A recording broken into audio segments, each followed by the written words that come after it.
All right, good evening. I'd like to call to order the March 9th, 2020 Planning Commission meeting to order. City Recorder has noted the attendance. It looks like everybody's here, which is great. First order of business is approving or consideration of the February 2022 regular session minutes. Do we have a motion on the minutes? I make a motion to approve the minutes. Thank you. Second. All right, we got a motion by Commissioner Herb and a second by Commissioner Grentz to approve as presented. Any discussion on the minutes? All those in favor signify by saying aye. Aye. All those opposed say nay. Motion passes unanimously. I just want to say, Debbie, thank you. You do a great job getting those things out really quick and timely fashion so we can turn it around and do the council report. And sometimes I think it's just good to appreciate all the hard work you do and all the great things you do for all these boards and councils. So thank you very much. Appearance of interested citizens. Debbie, you have anybody signed up tonight? No. Nobody. Are you sure? Okay. I see people at the Planning Commission. I get very excited. The most public participation we had was on chickens, which thankfully we're not talking about tonight. So, all right. Moving on, we got the Keizer Development Code and Comprehensive Plan update recommendations with the draft language. Shane, Dina, and City Attorney Johnson, what have you got? All right, so tonight we're getting close, everybody. So that's good. If you guys want me to, we can dial up chickens for next month's meeting. Okay. So tonight Brandon is here from Angelo Planning Group. He's going to be presenting a briefer slideshow to kind of give you an overview of where we've landed on draft language. The packet was thick, but there wasn't, as you went through it, we put it in a format which is going to be the format that comes to public hearing next month. Right. And really, because there's so much volume, we really wanted to get it to all of you with enough time to think about it, to look at it, and to continue to think about it and look at it. Because obviously, formal changes that are being made, that has to happen in the public hearing and deliberation process. But we wanted to get it to you to say, hey, here's where we've landed. And tonight, really what we're asking is, if there's input or suggestions or any outstanding questions, we want to be able to try to answer those for you. But again, you look through that packet's really thick, but there's not a ton of red lines in a lot of those sections. Right. And they're really, distinctly specific for the House Bill 2001 stuff. I felt like APG's memo, which I included in the packet, did a really great job of kind of sectioning out the kind of policy considerations we've been talking about for the last couple months and gave some justification for, hey, here's the language we're proposing and here's why, because of the things we heard from you all. And so really, like I said, tonight we're not making any decisions that are formal, but this is kind of, it's not showtime ready. Dina is doing a ton of work right now trying to kind of go through and catch any Scrivener type of things and formatting type of things and any substantive type of things. And she's doing most of that more than me. But we're trying to get all of that so we can get that back to APG. And I anticipate that when we come back for public hearing, there will be a few changes that we've seen. They're not substantive, but they're really kind of formatting things and a few little things here and there that we'd like to change the way that sounds. So we'll try to highlight those for you prior to the public hearing in the next packet to kind of spell out, hey, here's where the draft kind of changed from what you're seeing tonight. And with that, I will turn it, unless there's any questions from anybody, I will turn it over to Brandon to give us a little presentation and a rundown. Brandon, welcome back. Thank you. Make sure if you would talk nice and loud, and if you feel comfortable, you are allowed to bring your mask down while you are talking. That's part of the, anyways. All right. Can you guys hear me all right on this thing? It's hard for me to tell. Not really. Oh, is it on? Take it off. Is it turn on? How about now? That's There better. we go. Much. I don't know if it was the mask or, okay, I'll just keep it off for now. Yeah, thanks for having me back. Sorry, Matt couldn't make it. He accidentally double booked himself tonight. He has another meeting to go to in another city. Hopefully you guys aren't too hurt about that. So yeah, as Shane mentioned, tonight's going to be pretty brief compared to the last couple meetings. We're just going to do kind of a high-level overview of what we've recommended for the code updates, and we'll touch more on some of the things that we've changed since our previous meetings. So here's a quick agenda. We'll just quickly go over the project status, where we are in the process. Then I'll just give a quick overview of the recommended amendments that we've provided so far from the last two meetings. And then the meat of this meeting will be on just the revisions we've made since those. And I think most of those shouldn't come as much of a surprise to you guys because we discussed most of those in pretty good length. And then after that, we'll talk about next steps and adjourn. So I'm sure this graphic is pretty familiar to you all by now. We just keep reusing it every meeting. And the only change is we change where we are, and we are on March 9th. So we finished up the final combined draft of the code updates. That's where we combined the HB 2001 updates with the SB 458 updates. So they're all combined into one packet. That's why Shane mentioned that this packet for this meeting was so thick, but overall it's not really much new material. It's just all combined. And just to quickly review what we've done so far. So we conducted that code audit back in October and November, several months ago now.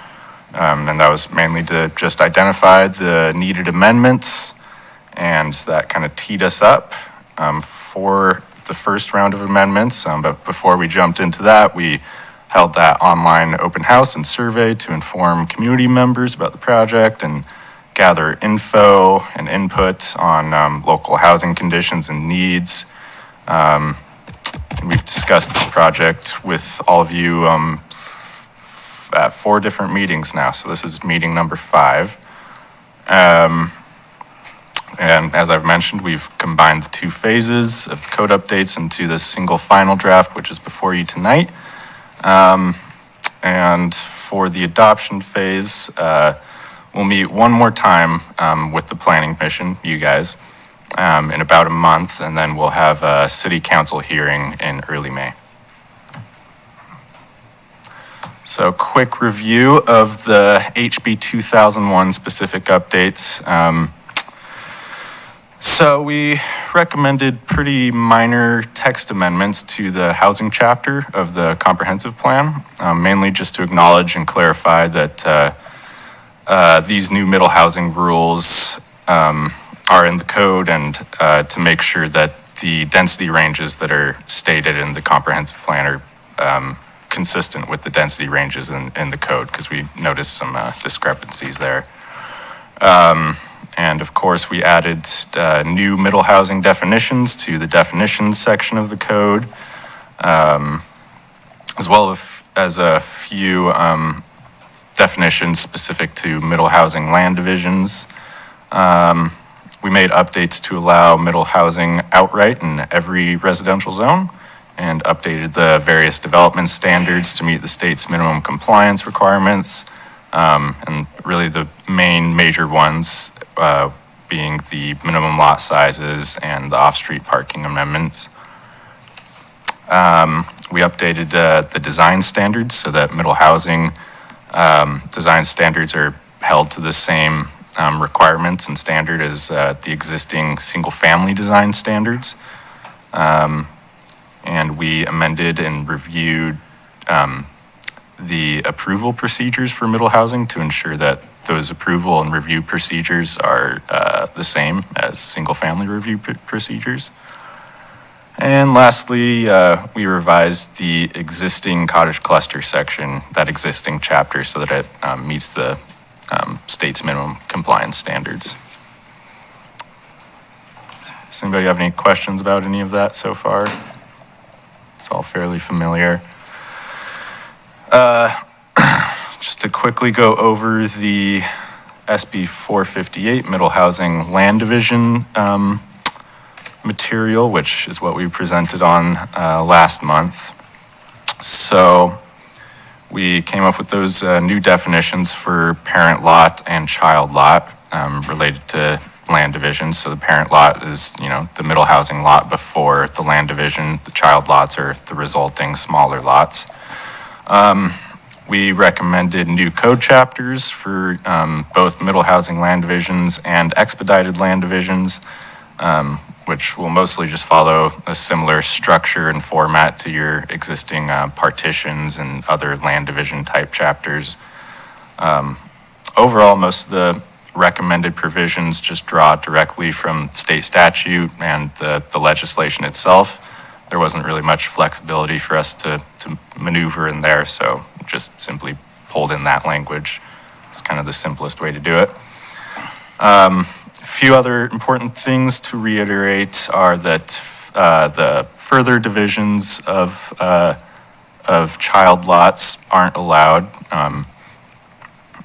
Get that question quite a bit. It's not like a Russian nesting doll, it can only happen once.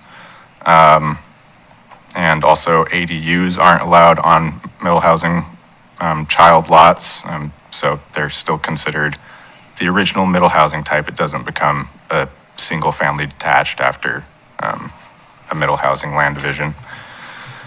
And we also recommend the city require frontage improvements for child lots that abut streets, just wherever necessary.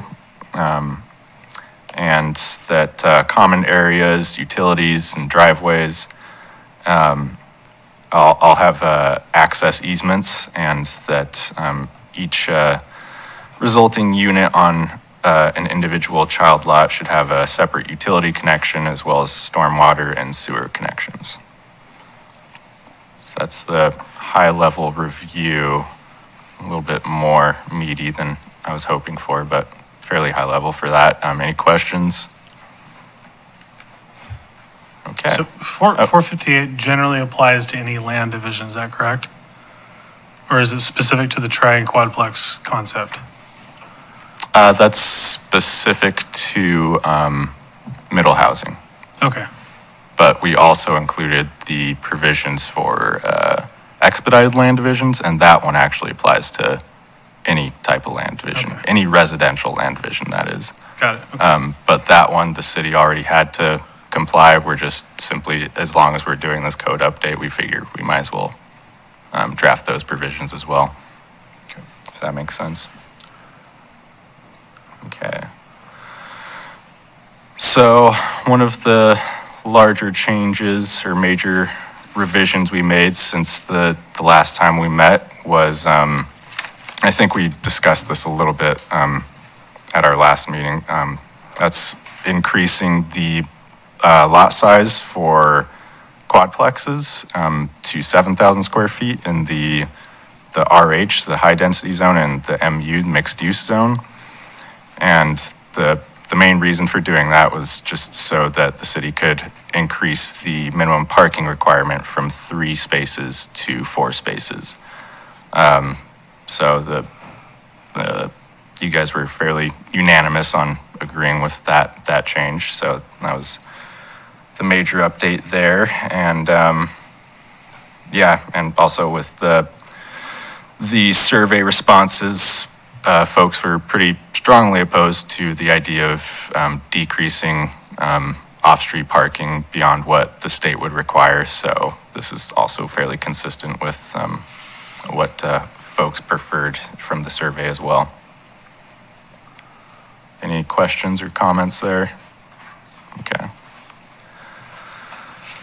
So another one that we changed since last time we met, we're recommending removing the 0 side yard dwelling chapter and other provisions related to 0 side yard dwellings. And this is mainly because these code updates that we're doing for HB 2001 for middle housing largely accomplish the same goals as 0 side yard dwellings, especially for townhouse provisions and with the middle housing land division updates as well.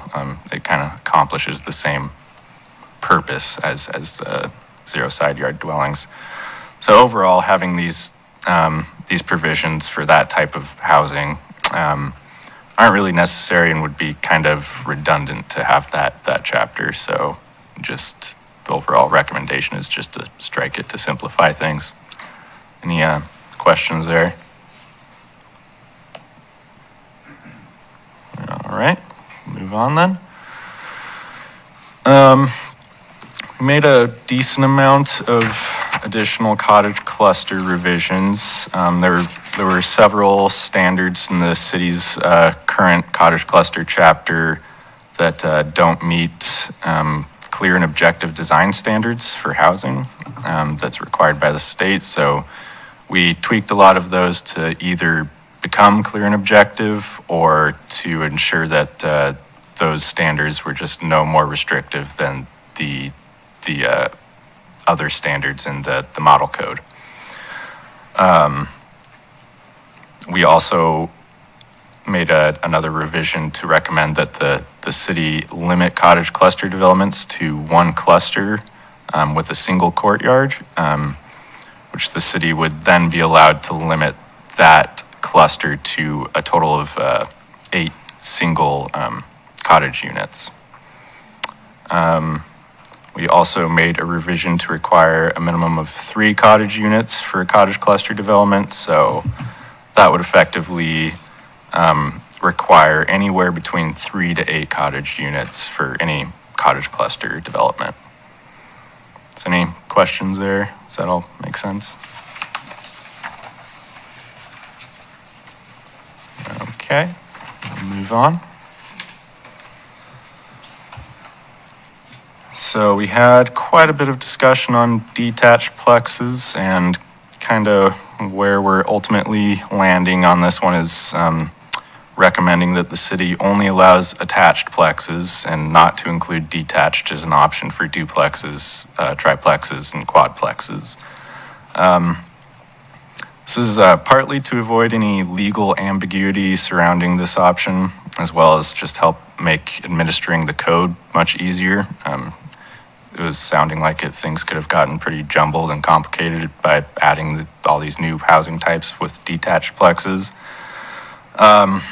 Also, there just wasn't very strong support among Planning Commission, you guys, or from the survey to really justify, pushing for that. And there was some discussion about, property owners in the city with large properties maybe wanting to add additional units. Well, ultimately, they would still have that option with attached units, or they would also have the option of converting their property to a cottage cluster and just adding other little detached cottage units, which is functionally pretty similar to, a detached plex, only the units are smaller. And the city also is a little concerned that allowing detached plexes would kind of undermine the city's ability to support cottage clusters, which cottage clusters overall would probably be the more affordable housing type since they're smaller units. So there's some slight concern that, developers would maybe opt for detached plexes as an alternative to cottage clusters, or even sometimes as an alternative to maybe a subdivision. So any questions there, comments? Yeah. I just have one question. If a homeowner who has an existing ranch, like we talked about in our examples, that chose to do an attached duplex or triplex to the existing house, is there a restriction to having the front of those duplex, triplexes not facing the street, since the ranch takes up the majority of the property? Facing the street, so if someone were to do that, the units would have to face a side portion.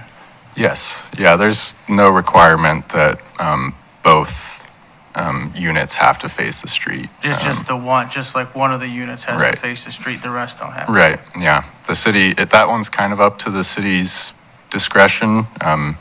If you guys wanted to require both units to face the street, I believe you could, but That's not how It's- it's currently written. Right, now, okay. because I did look, in there, in the design standards, it says that the unit has to face the street. Mm-hmm. And so my question was, is it interpreted that all the units have to face the street, or just one, the main unit has to, or if there is a main unit? Yeah, I think the intention with the way it's drafted, and since, I mean, technically I'm the zoning administrator, so I guess it would be up to my interpretation if a builder came in and wanted to build it. We have not looked at the language as meaning all units have to face the street. Okay. You would have to have one of the entrances face the street, Yeah. but, right now, we've historically allowed duplexes on corner lots. Right. Where we say they have to be on opposite street frontages unless there's like a reason from Public Works or access that they want them both on one side. So we have both, but with this, being that it can't be more restrictive, and my opinion was, no, I think that's fine.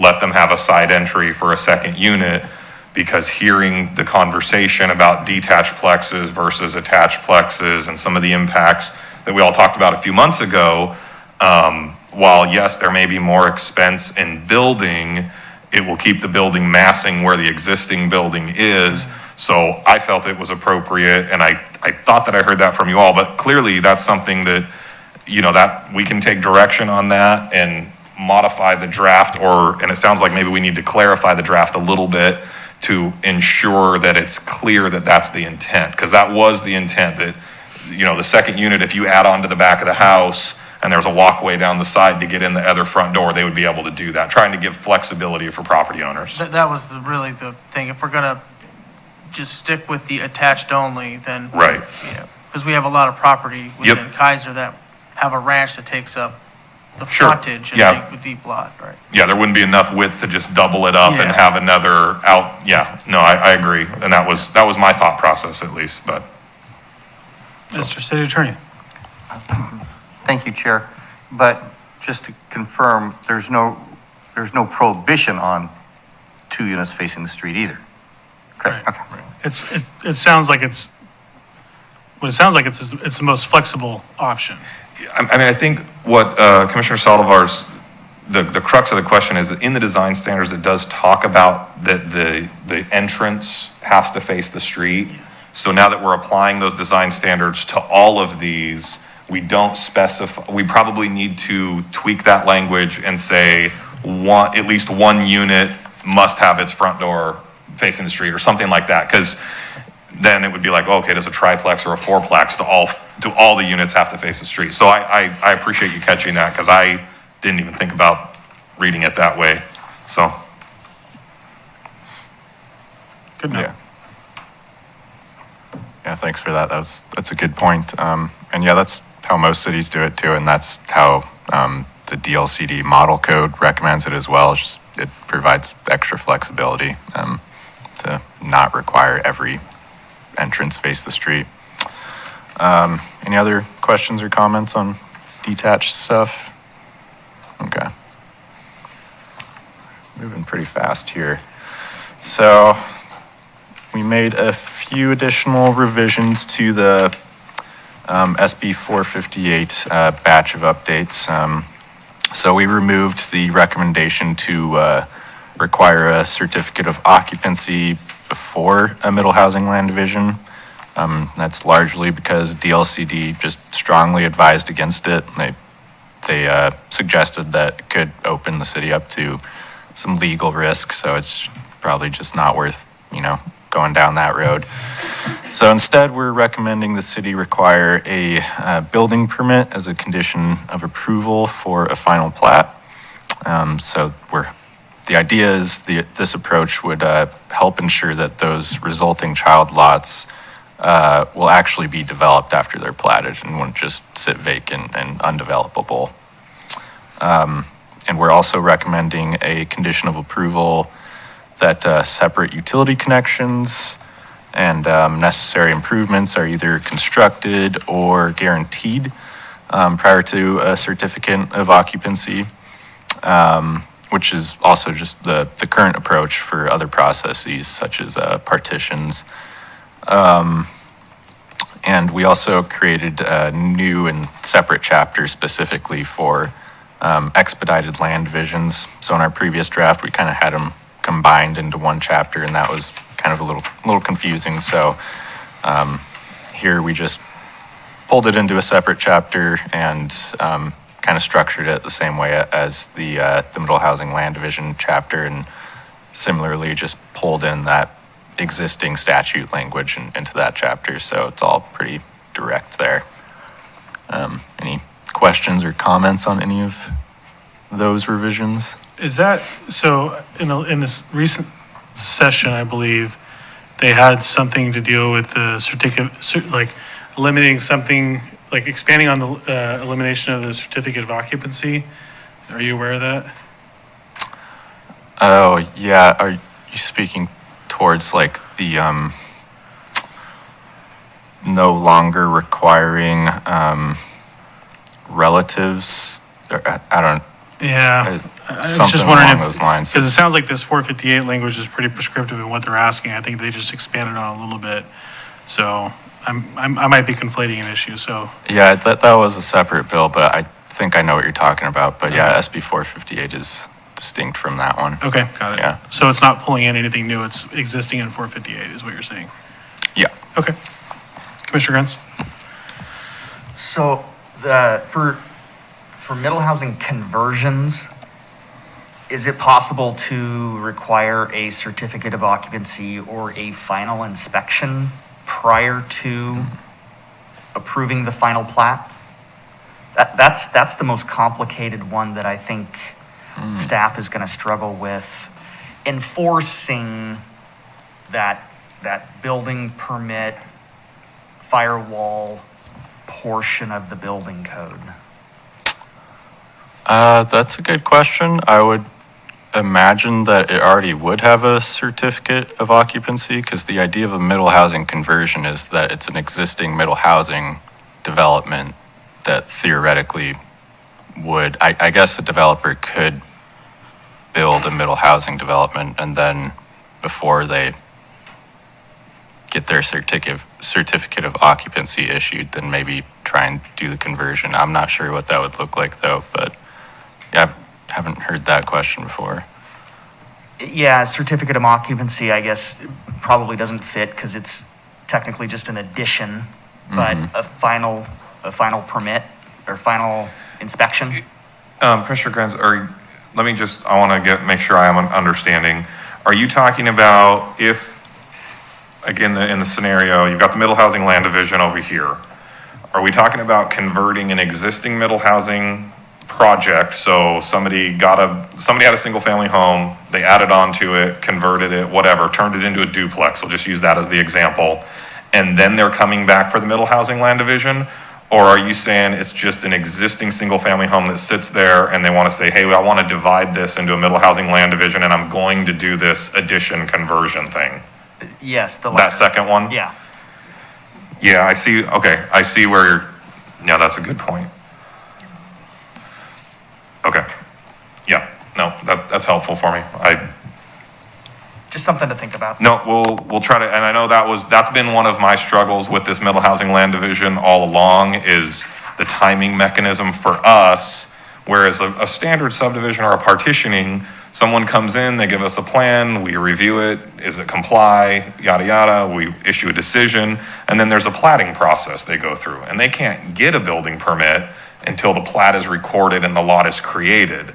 With the middle housing land divisions and the middle housing implementation, it's very different, because somebody could build that middle housing without dividing the land, but if they want to divide the land, we have to let them regardless of lot size and all of those things. So that was why originally we wanted the C of O for everything, but then the state said, well, you really can't do that, because what if somebody comes in and they want to do the approval of the land division? So we will talk about that, and I will chat with my attorney on what kind of appropriate assurance we can get in that scenario. So, yeah. Yeah, and we can try and follow up on that too with the DLCD when we have our next forum with them, or we can just shoot them an email. They're usually pretty responsive when it comes to those kinds of questions, but they might also just fire it back to us and say, ask your city attorney, so. And one other comment that I have that's fairly specific to Keizer is the language about a separate or an individual stormwater service connection. it's been years and years and years since I've been involved in a project that in Keizer where storm drain laterals have been connected to a hard pipe system. So Yeah, and just so you know, that is actually one of the sections that I'm anticipating probably some tweaks. Our Public Works Director was on a well-deserved time off in a warmer climate than here for the last couple weeks.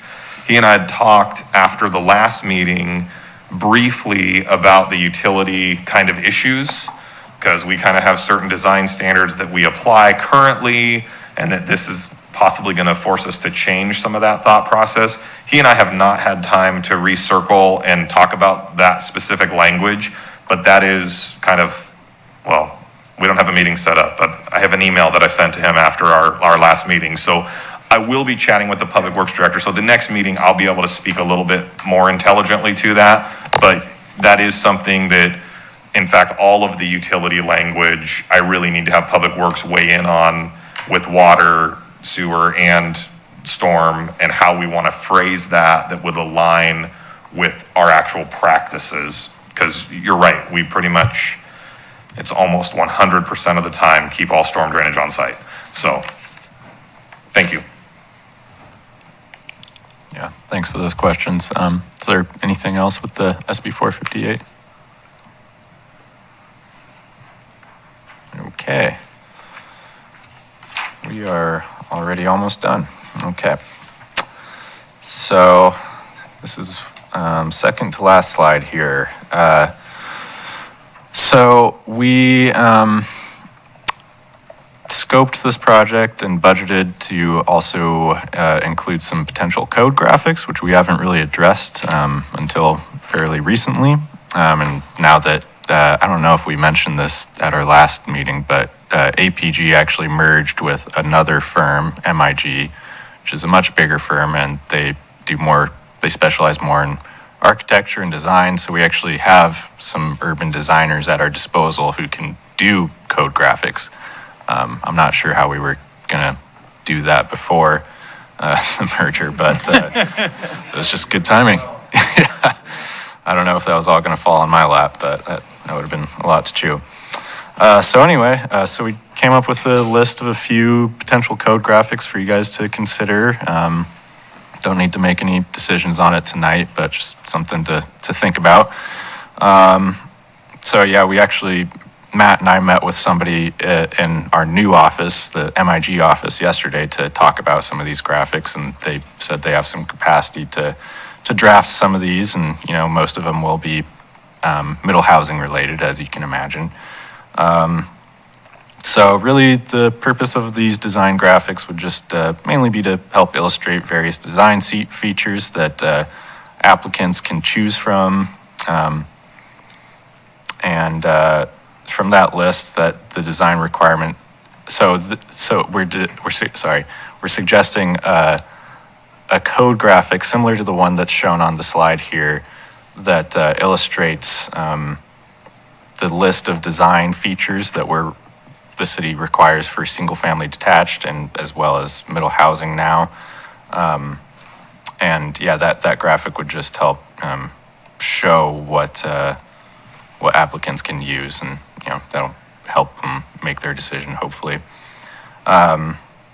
We're also recommending some fairly simple graphics just to depict each middle housing type, as well as some graphics to depict the difference between middle housing parent lots and child lots associated with the land divisions.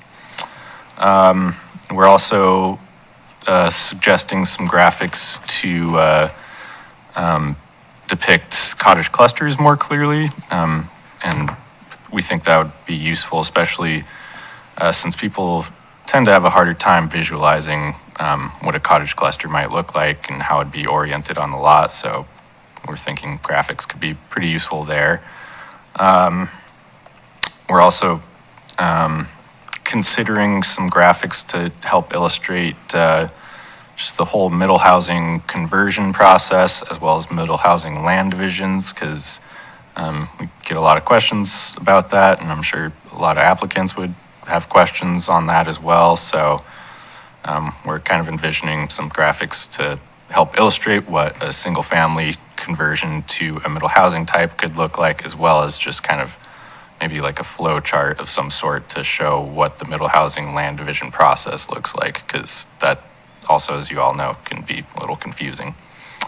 And yeah, that's mainly what we've been thinking about so far, but we're open to other ideas or suggestions, or if anybody's opposed to any of these code graphic ideas. Any thoughts? One of the questions that got brought up at the last meeting was the distinction between parent lot and child lot, and I think there was some comment about if there was other language that existed for those definitions. Yes. In fact, another city we're working with also wasn't too crazy about that terminology. So for that city, we're suggesting primary lots and secondary lots. And so we don't have to use the parent lot or child lot term. That's just what a lot of other cities have been using. So we just kind of went to that by default, but you can really call them whatever you want. Yeah, I had that on a note as a follow-up because I know that was asked, and so I particularly don't care either way, but I know that was brought up, and so if there's any feeling one way or another from the commission on a preference, child lot and parent lot versus primary and secondary? No? I think parent and child sounds more like what it is. I think primary and secondary is it's not very descriptive. Okay. So I wouldn't use that. I had some other words that I had looked, did a thesaurus thing, but now I didn't bring those notes. But I think the one was primary lot. And what did I have? Do you remember? Subsidiary? Somebody suggested subsidiary at one of our other meetings with another city. It's too many syllables. Syllables. Yeah. There were a couple that I had, but I didn't bring them tonight, so. Okay. I am not wedded to Okay. any And parent. clearly that is something, I mean, obviously, when we come back if we're not hearing a strong consensus, I mean, we'll probably move forward with what we have in there to bring back, but if between now and then, there is a strong feeling, commissioners want to make changes, I mean, that wouldn't be very hard for us to change from a planning commission hearing to a council. I mean, we'll just word search it and change them out, so. I had it as a note from last meeting, and I just wanted to be responsive to that note and Yep. follow up. So thank you for coming back with another suggestion. Sure, yeah. And the other thing I would ask, and I know I don't want to put people on the spot, but between now and the next couple of weeks, especially with the code graphic thing, if there's any additional code graphics, you all have been in this project with us from the get-go and have been learning about it, and some of it's confusing stuff, and we still have questions that are not 100% answered. But so if there's other things, because this kind of list, APG, I thought did a great job of coming up with it. They've talked with us. Dean and I have given a little bit of input on, okay, well, what about this? What about this? And we feel like it's pretty good. But man, I'm definitely not perfect. Dina's pretty close, but I'm not. So if there's other thoughts that you have that would be a helpful graphic for an end user that we're missing on, I definitely appreciate that input, having just 7 sets of eyes on it that are not mine. So let us know. And it needs to be fairly quickly so they can get graphics made before the next meeting. Commissioner Grants is volunteering to come up with all the good ideas on that. Drawings. Is that one of my vice chair duties? Yeah. No, I think, I say that as a joke, but I mean, if you've got frequent flyers that are coming in, maybe engaging them a little bit. I know it's not during the public hearing process, but it needs to be user friendly. And so if Yeah. there's an opportunity to, tag a couple, 3 or 4 developers that might be willing to take a look at it, because they're likely going to be the end users. And then maybe find a couple lay users that kind of understand it a little bit. Just think creatively about it.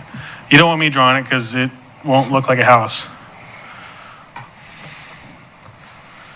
I think Commissioner Saldivar's got a lot of experience because he used to look at a lot of these things in But Montana. I was thinking the same thing. I read them all the time, but boy, if you ask me to draw, it's not gonna look like at a house. No. It's not gonna look like a house. Try to draw a straight line with a protractor. That's how I do it. All right, yeah.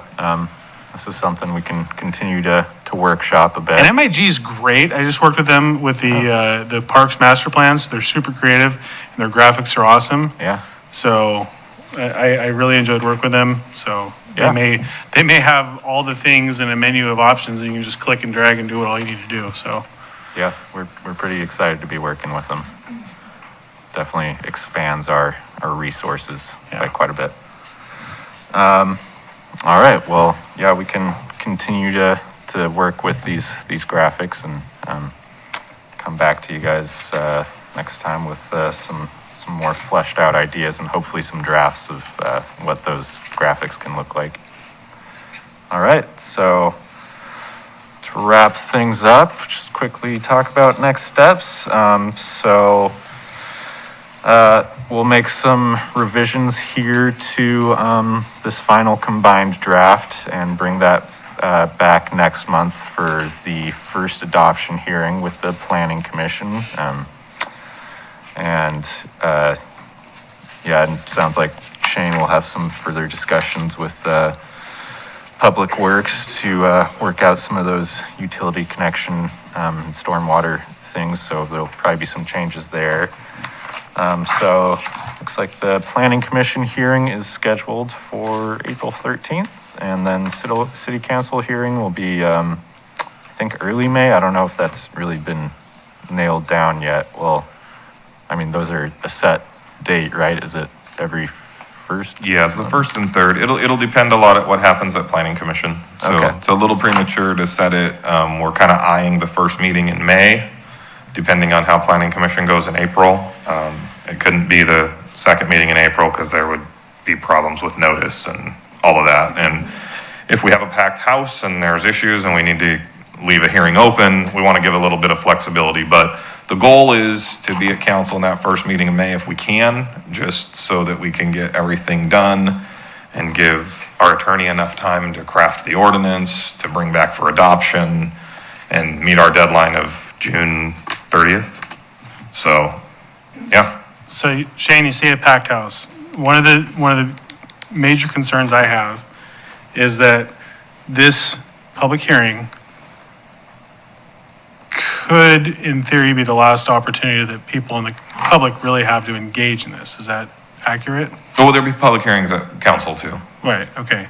So what does your outreach process look like to engage the public?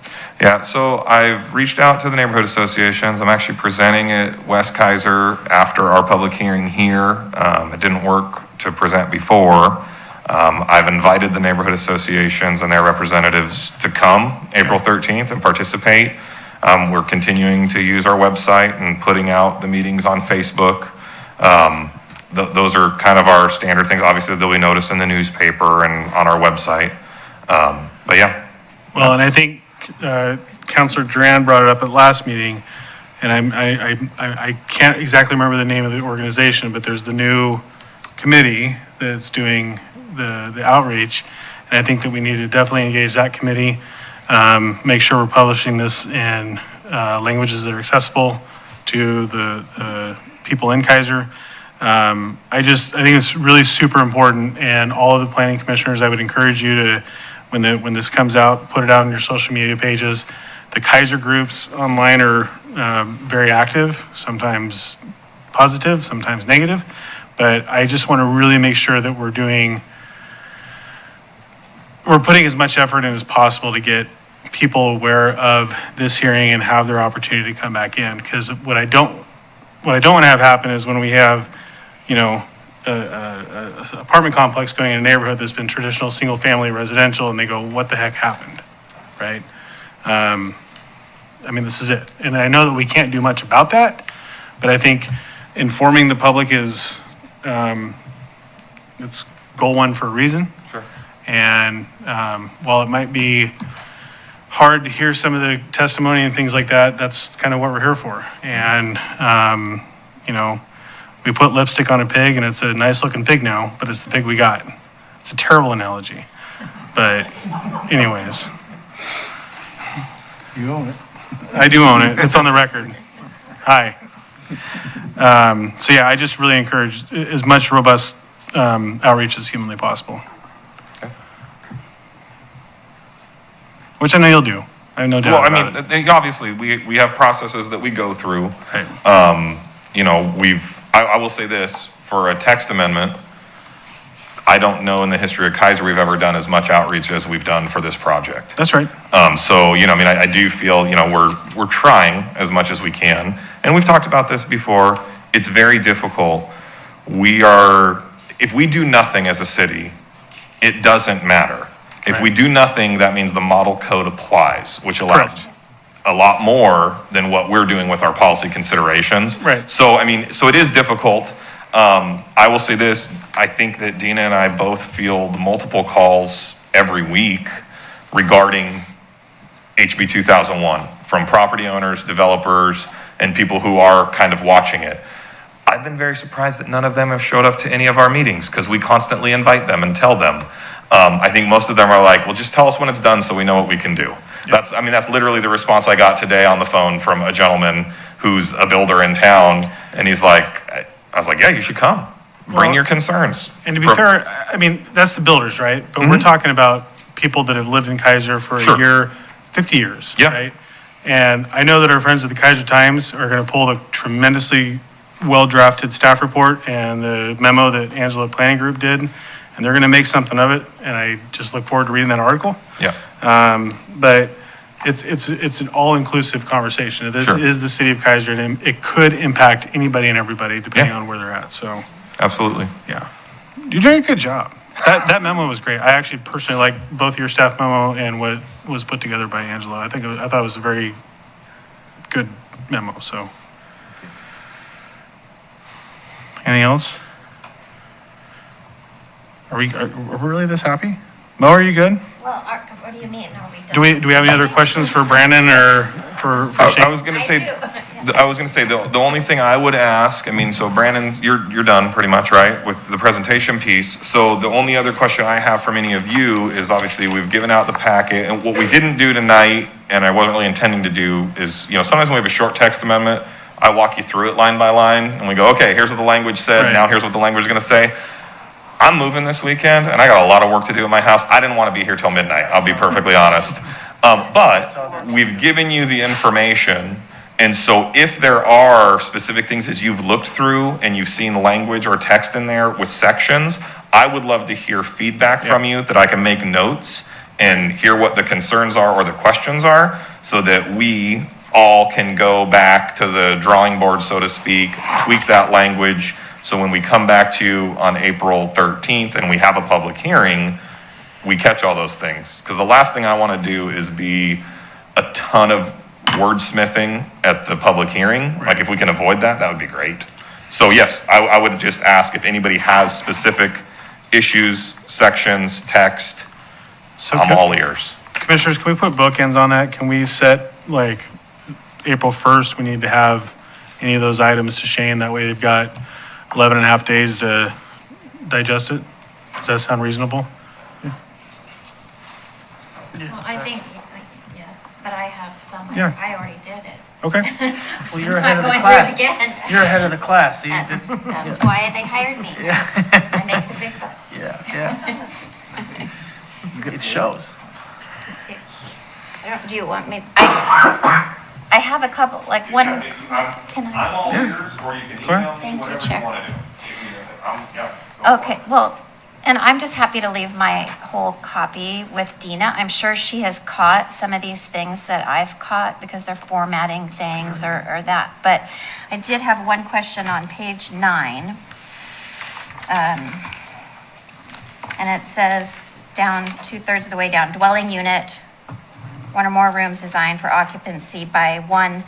And I think we should change that to be consistent to say household instead of family. And I'm wondering, the question comes, do we have to say not more than one cooking facility, or could we just put a period after household? Because some houses have more than one kitchen. I won't name any names, but is that a definition? It can only have one cooking place? No, that's. We will make a note. Okay. Okay, and then on page, well, I don't know how your numbering is, but this is page 7 and 2.104.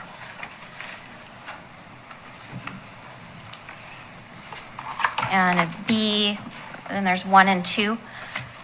And I was wondering if it's a typo there that says residential structures with 4 or more attached dwellings. Should that be 5 or What's the exact code section again? 2.104? Point. 104? In the main section? It's in the, Page 7 and 2.104. Sub B. Because otherwise, if it's 4, it'd be a quad, right? So.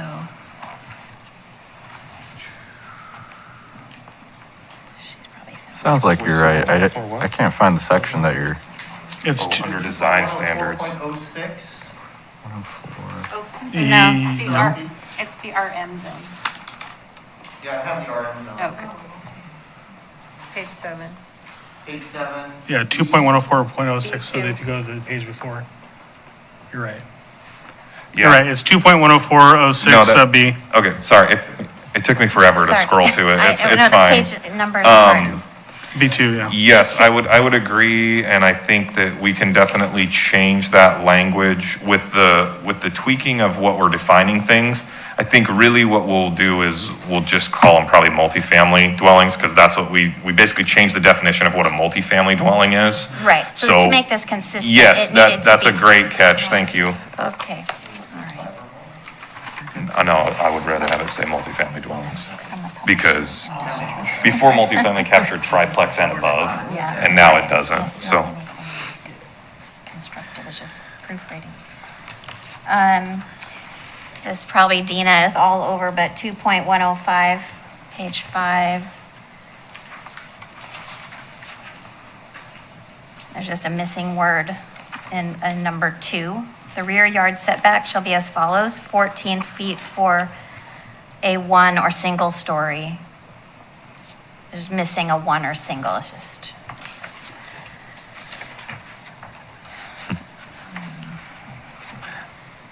Commissioner, I just Yeah. appreciate that you're catching errors that have been in our code for a long time that we've never seen. Thank you. I need to talk to you offline and just say, hey, can you just go through our whole code and find these things? Because, Well, I come from the publishing world, so if I don't add anything else substantive, at least I can do proofreading, but hey, it's super helpful, because I tell you what, we have had that come back to bite us at times, so. And Jane, what was the reference on that? It was 2.105. What was the rest of it? It's the 2.105. Dina knows. Okay, you have it. Okay, as long as one of us has it. Does it 05? I What's on made the a table? note to myself on,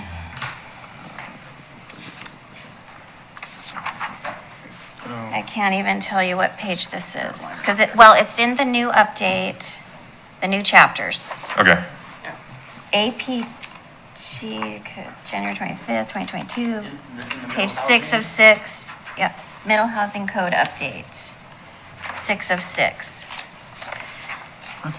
And I made a note to myself that, don't they have to have one space? So the city shall not attach conditions of approval that a child lot requires driveways, vehicle access, parking, or minimum or maximum street frontage. But I thought we had come to the conclusion that we wanted to require at least one space per unit. No, so what that means actually is that we can't require it on that child lot. So it wouldn't change that you have to, so what the Middle Housing Land Division specifically mandates us to allow is, and let's use a duplex as an example. And use Commissioner Saldivar's example, where somebody is built onto a house, you have a main house out front, and they have a driveway that has a couple parking spots in it. And they build onto the back of the house a duplex, and then they want to divide it. so they have them in separate ownership. Both parking spaces can be on one of the lots. You have to have an easement for parking and an easement for getting to the unit and all of that. But what we can't allow, which is in the actual law, is we can't require the child lot that's created, the actual line around the other house, to have the parking for that house on it. So that's what that means. It doesn't mean they don't have to have parking at all. It just means we can't require it to be located on that specific child lot. Does that make sense? Yes, I understand what you're saying. But it would, if there are 4 units now, there has to be 4 parking spaces. Yes. So where do we clarify that? So they that's in have to have that's in our parking? general Oh. standards of when they're building Okay. it. So what they're saying is that when we do a land division, we can attach conditions of approval. But like when I do a subdivision now, I don't put in the conditions of approval, here's what the setback requirement is. The underlying zone still drives the setback requirement. So in this case, the parking requirement is going to be required of any building permit that gets done. It's just saying we can't require additional conditions that are allowing or disallowing the actual division of the land. Not the building of the project, but the division of the land, Okay. if that makes sense. I All hope right. I'm explaining that adequately. Brandon, jump in if I'm, As long as there's going to be 4 parking spaces yes, per there unit. will still be 4 parking fine. spaces. Yeah, that's correct. And it's also to clarify that the city can't require any additional parking for that new child lot. So, for the duplex example, there'll still be those 2 spaces, and they'll just be in a shared access easement.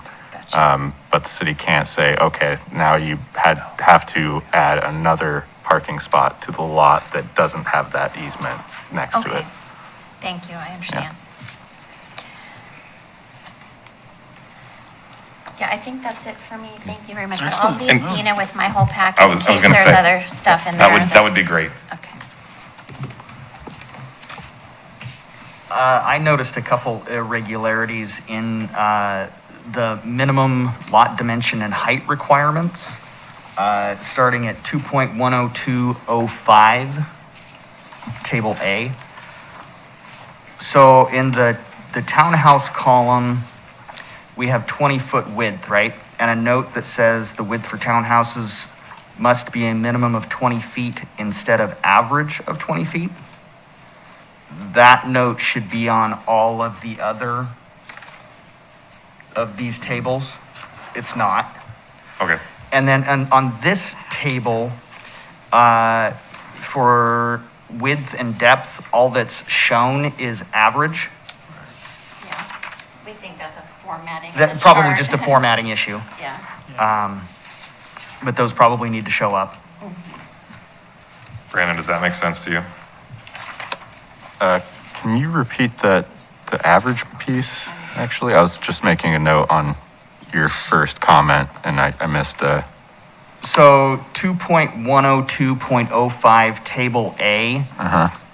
The first column where it says dimension, lot size, average, it says average, and then maximum height. That should say average width and average depth. Oh, Yep. okay. It's like the chart got squished. Yeah. Right. Okay. And it's like that on the, 2.103, it shows the average Yeah. width and height, so yeah. Okay. Yeah, must be a typo, but y'all will correct that.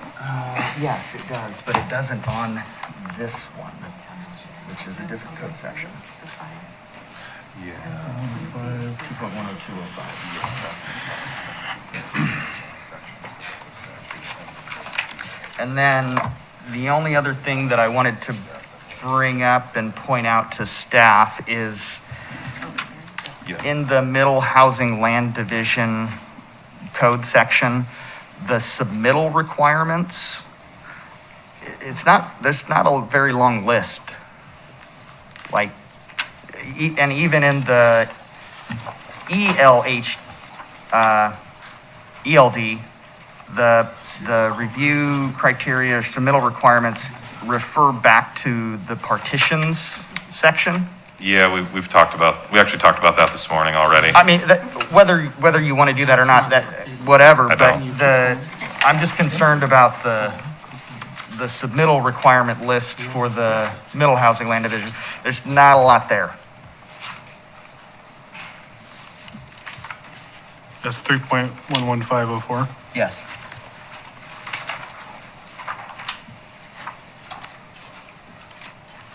No, I appreciate that input, Commissioner Granz, and that's actually, I kind of spent some time looking, Salem's recently gone through this process, and so I was kind of looking at what they were doing with it, and they definitely have a much more extensive list.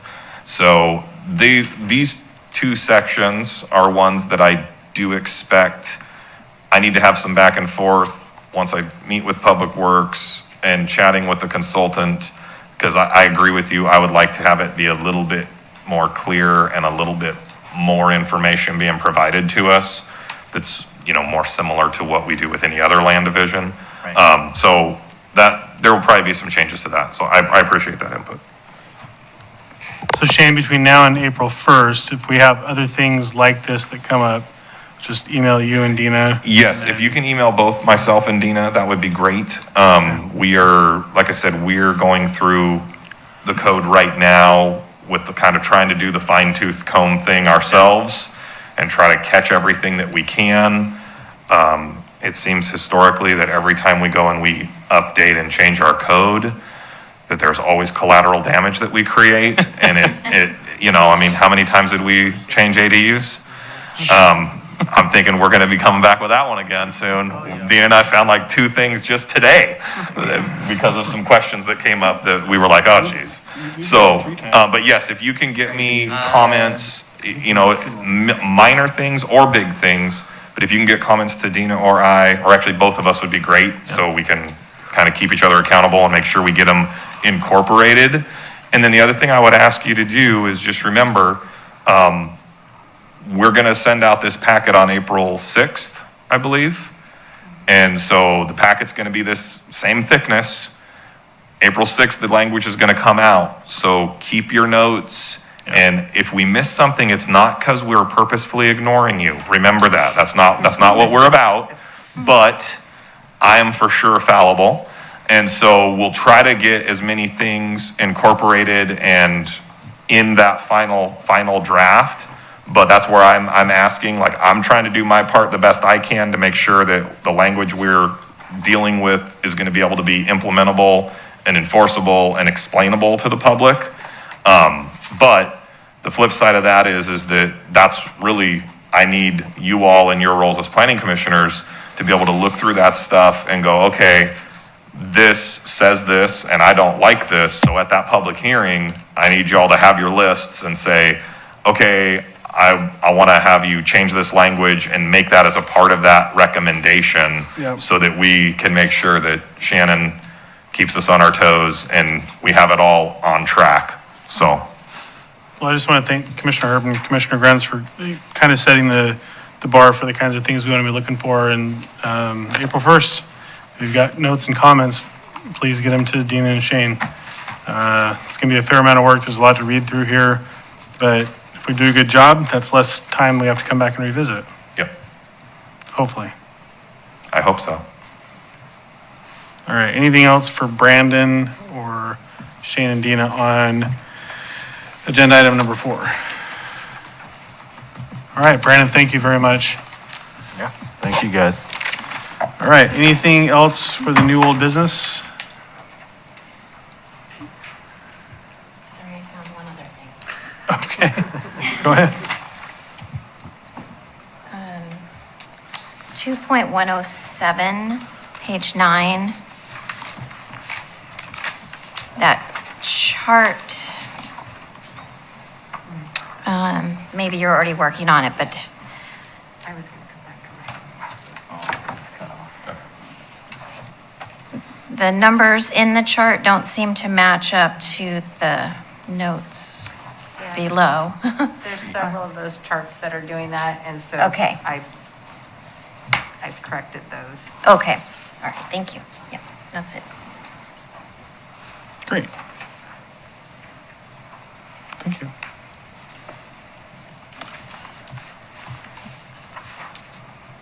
All right.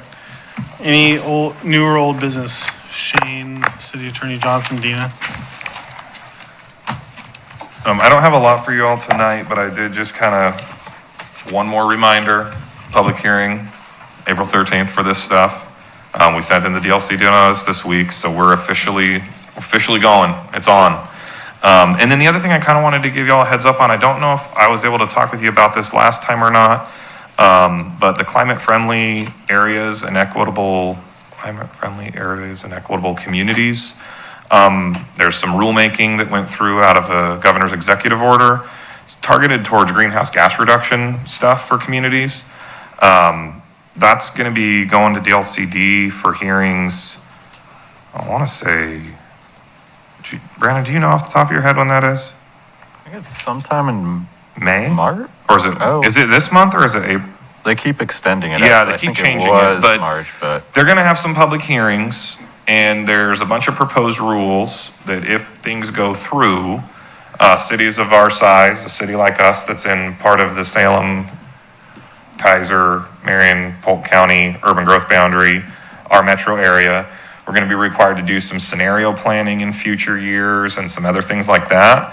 And one of the first things in their proposed rules is that we have to designate what are called climate-friendly areas.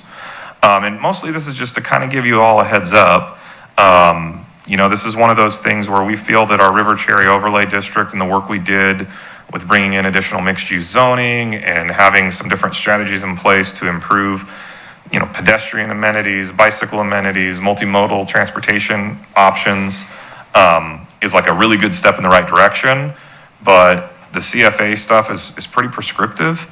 And so I had a meeting this past week, actually a couple weeks ago, and then a follow-up meeting just this week. The state is looking to fund some work for our area to help us go through the process of designating and identifying climate-friendly areas and doing kind of a study as to what that would look like and where those need to be located. So I just kind of want to put that on your radar. There may be a role that Planning Commission will be playing in that in the future. It sounds like we're going to be hopefully using the Council of Governments to do coordination between the three jurisdictions. And we had a meeting this week with myself, Salem staff, and Marion County staff to kind of talk about the draft scoping that the state has kind of given us as an example.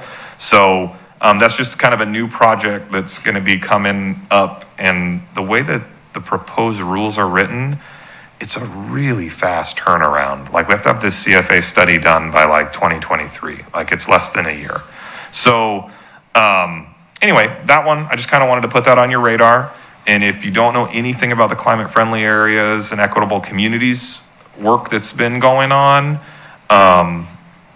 it's definitely some proposed significant legislation that might change the way that cities do transportation planning and housing stuff. So I'll just leave it at it's interesting. But yeah, so anyway, just kind of want to give you that heads up. And other than that, I don't have anything else on my list. Okay. Great. Councilor Duran, good evening. Good evening. I have nothing for this evening. I'm sorry? I have nothing for this evening. I have something real quick. Yeah, go ahead, I'm Commissioner. sorry.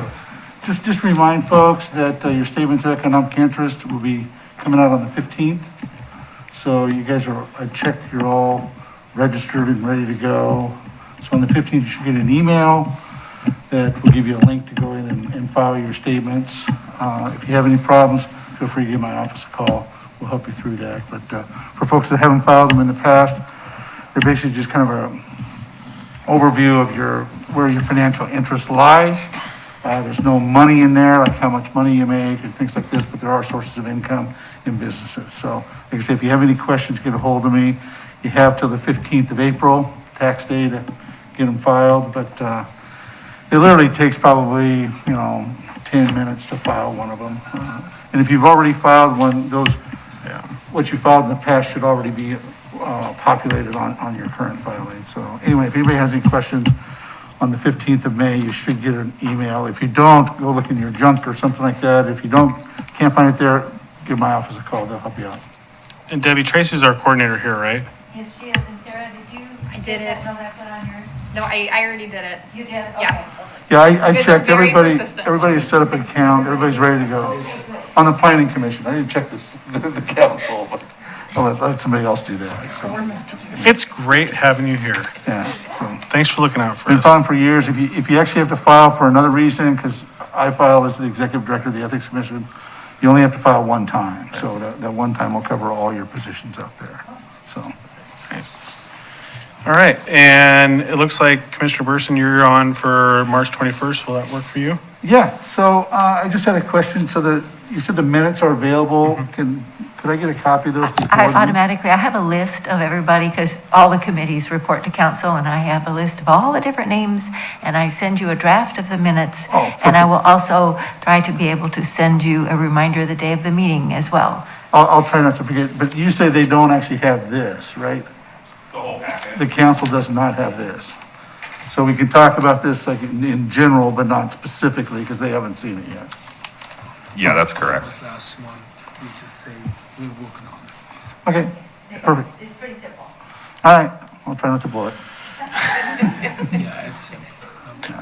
You can, watch previous city council meetings. As long as you don't watch my updates, you'll find somebody that actually does it right, so.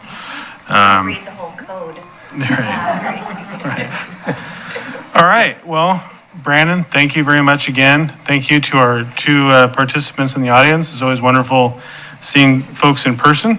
And if there's no, by the ways, other comments, we will hold this meeting adjourned at 7:11.